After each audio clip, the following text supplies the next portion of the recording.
You won't find them on any stock exchange, in any skyscraper, or in any financial centers of the world. No Fortune 500, no bulls, no bears, no fat cats. Instead, they are your neighbors, your friends, your family, all surviving on a slightly smaller scale in the middle of big box America. It's hard work, and the American dream at work. It's people who are dedicated, maybe just not incorporated. You can keep your corporations and conglomerates, your chains, outlets, and superstores. We have a better idea. We're going to mom and pops.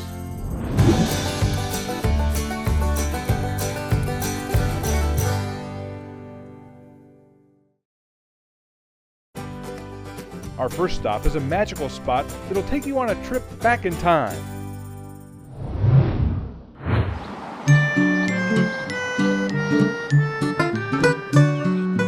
In Bonner Springs, Kansas, people are over the moon for a toy store that appeals to kids, and to the kid in you. When I first walked in, it was like, this is heaven. Well, it's nostalgia for sure, yeah. Memories, lots of memories. I think of it from my own childhood as well as my grandkids. I personally have never been anywhere like here before. There's a little something here for everybody.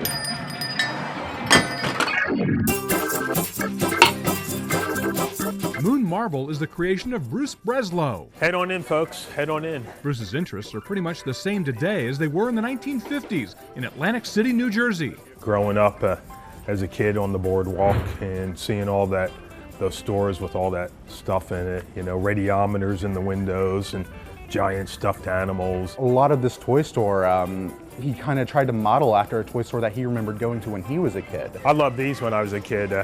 These were called the Weirdo models. These are much nicer than the soldiers I had. Tops, yo-yos, wiffle balls. When the wiffle ball came out, we thought it was a miracle we could play with this and not break a window.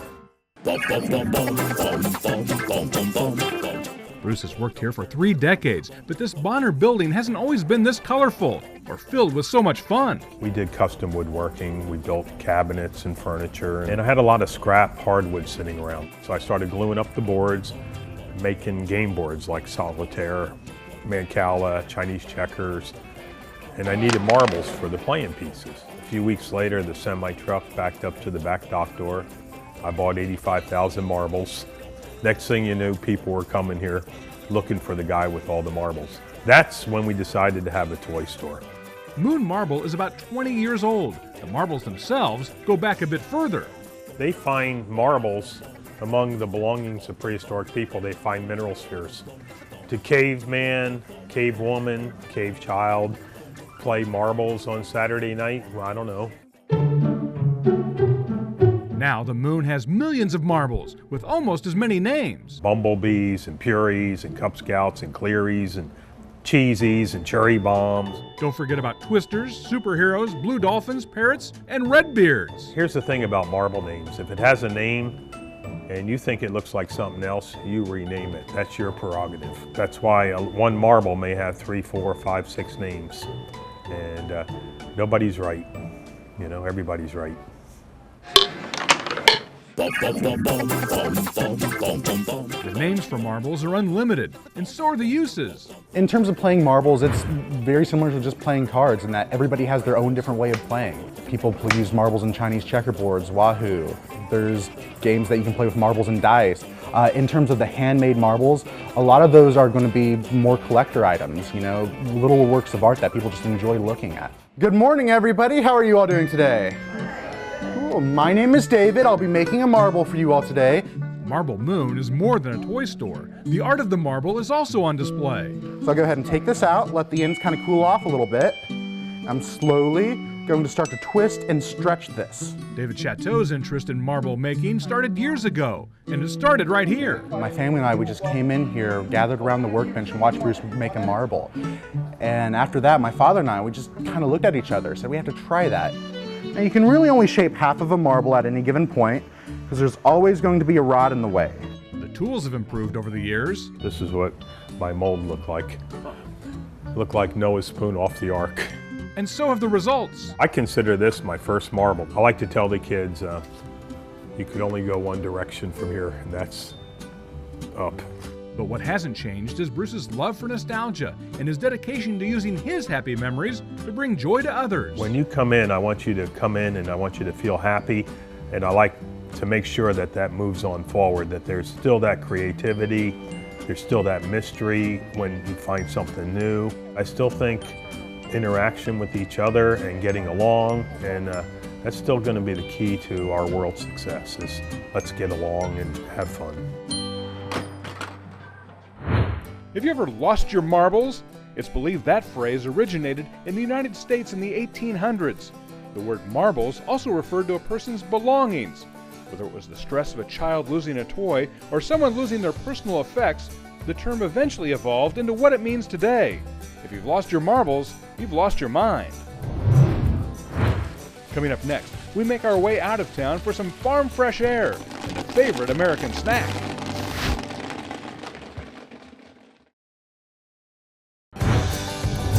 Welcome back to Mom and Pops, where we're on the farm to meet a Kansas family who feeds our fervor for one of America's favorite snack foods.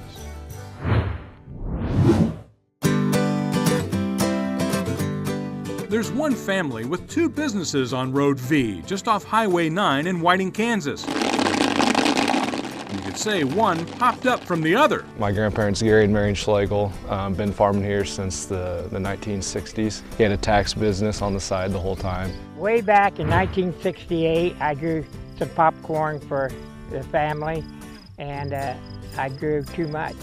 And kind of as a thank you to his tax clients, he would give away popcorn, and he just kept getting such positive feedback. They thought, you know, I should turn this into a business. It started small, just selling the unpopped kernels. But then the Schlegel family popcorn business took on a whole new flavor. We decided that people wanted a quick snack. They didn't want to go home and pop their popcorn. They wanted something they could eat as they got it.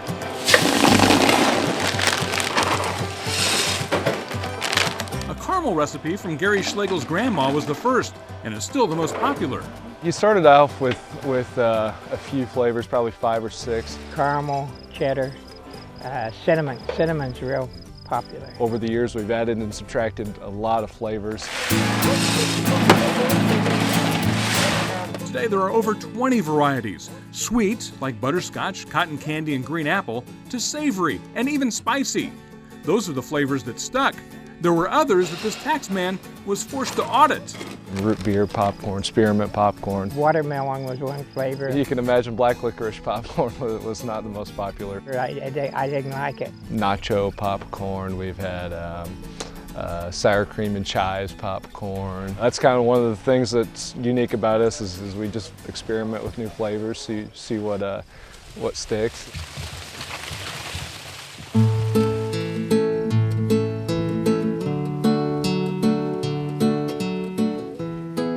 Popcorn and dent corn, there's a big difference in the ear size. Lots of people make popcorn, even the gourmet kind, but not everybody is involved from seed to stalk to store. It is quite rare. I can't name anyone else in Kansas that would do the complete cycle. And everything from growing it to delivering it to your door is done here on our farm. There's 2 or 3 popcorn companies that make flavors of popcorn, but they buy the popcorn to pop. And not every kernel is created equal. It's a difference the Schlegels say you can see and taste. So this is butterfly popcorn. Not one piece looks like the other. 95% of popcorn companies, gourmet popcorn companies that are making caramel popcorn, cinnamon popcorn, they're going to use a popcorn called mushroom popcorn. Big boys or the big companies like to use mushroom popcorn because it's big, it does not flake off. It doesn't break up in the process of making the caramel popcorn, and so there's not as much waste at the end. We're gonna throw out more crumbs here, so we're gonna have a little bit more waste. But in my mind, that popcorn is much more tender. It's better tasting. It almost just melts in your mouth. Gary doesn't mind the extra waste anyway. He has a good use for it. I have catfish out in my pond that love the waste. We have popcorn-fed catfish. These lucky fish are joined by people from all 50 states and several countries around the world who enjoy this all-American snack.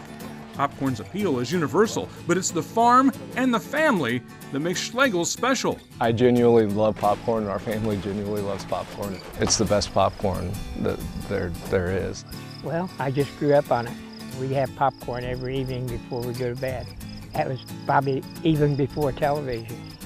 When I smell popcorn, I just think of my family and all the time spent down here at my grandparents' farm. I'm very lucky. I tell people all the time I have my dream job. I get up every morning, I drive to Grandma and Grandpa's house to go to work every day, and that's really unique.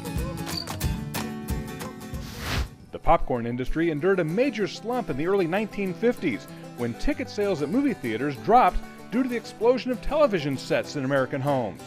Back in the 1800s, Americans ate popcorn as a breakfast cereal, complete with milk and sweetener. Up next, a small family-owned candy company has stood the test of time.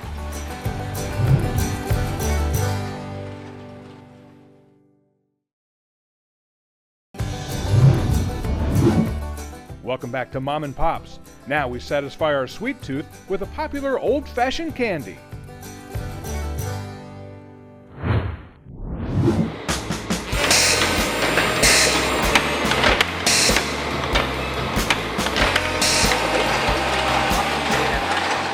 In Merriam, Kansas, there's a family candy company that doesn't mess with success. We make one product, it comes in one size and one flavor.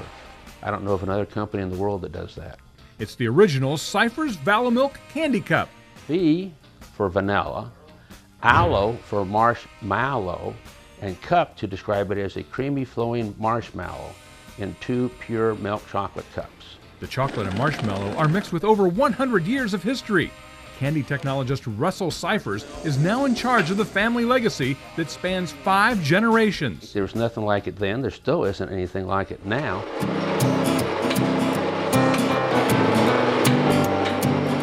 Russell's great-grandfather, Samuel Mitchell Cyphers, began making penny candy in 1903 in Iola, Kansas. Penny candy in those days was hard candy cooked in copper kettles.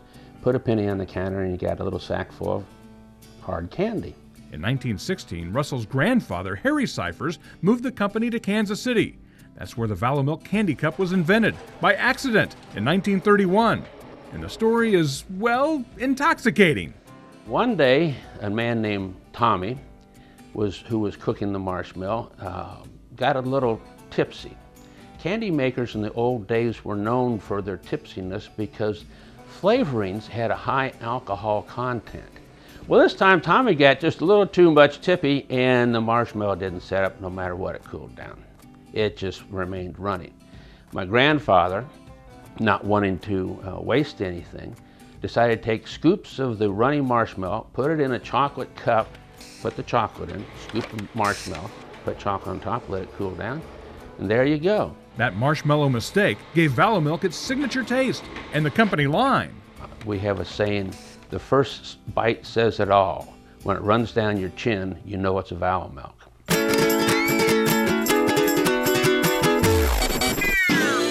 The Valomilk Cup was a Midwestern mainstay for 50 years, but in 1981, the company was sold and shut down. But Russell kept the rights to the Valomilk name, and in 1987, the famous old-time candy made its return, and it was better than ever.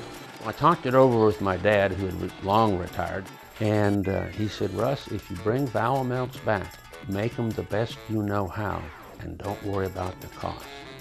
I said, but he said, make them the best you know how. And that's what we did.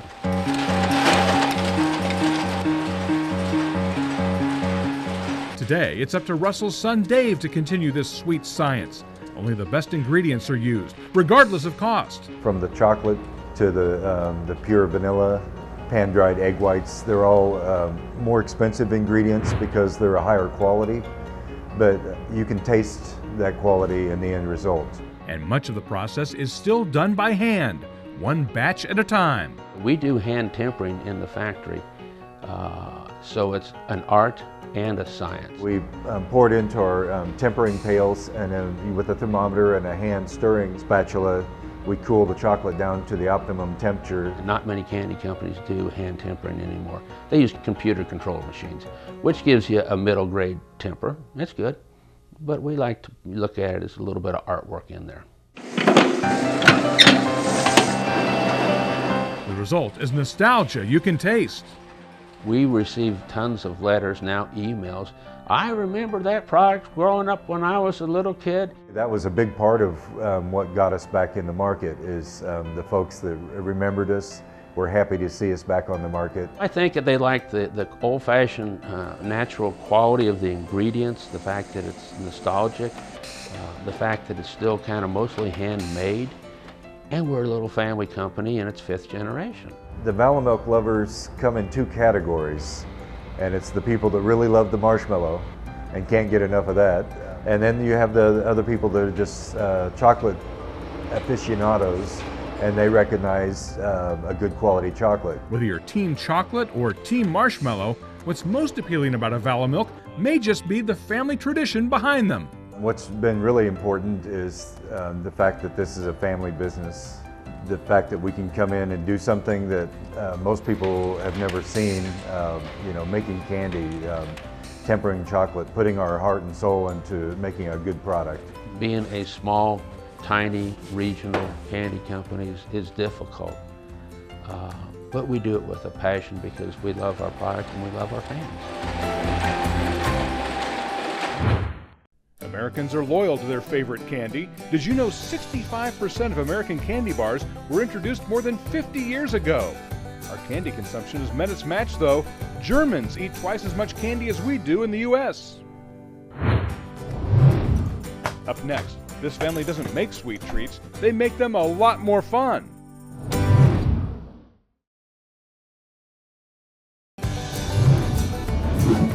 Welcome back to Mom and Pops. This husband and wife team don't bake for a living, but they're on the cutting edge of creative cookies.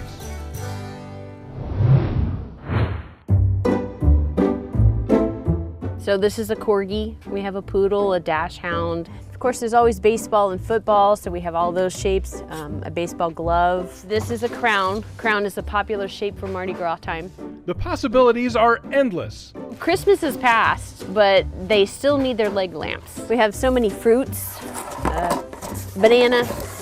Every shape you can imagine sits on these shelves in this warehouse in Pleasant Valley, Missouri. It's hard to imagine what we don't have. It's just a reminder that everything has to be made somewhere. It was interesting to explain. What do you do for a living? We sell cookie cutters. No one really knew what to say after that. Things operate smoothly now, but Joel and Tammy Hughes weren't always sure this business would cut it. There were slow years where we both had to go do separate jobs, substituting, mowing lawns, Atkins diet. We actually felt that a little bit. We honestly think we did feel that. Thank goodness most diets are fads, and the love for baking seems to be recession-proof. Who doesn't love a cookie? You know, cookies make us happy. For much of its history, CookieCutter.com only sold cookie cutters. But today, the company manufactures around 800 different shapes, producing up to 5,000 cookie cutters per day. And the process is actually pretty simple. We start with this raw coil of steel. And then once we get a roll on it, this is ready to be bent around one of the molds.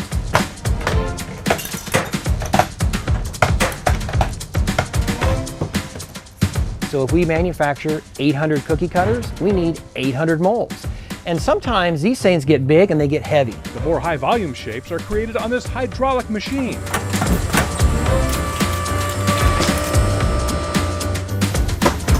So we have to kind of close those two ends off together. And so we're going to use a bench spot welder to do that.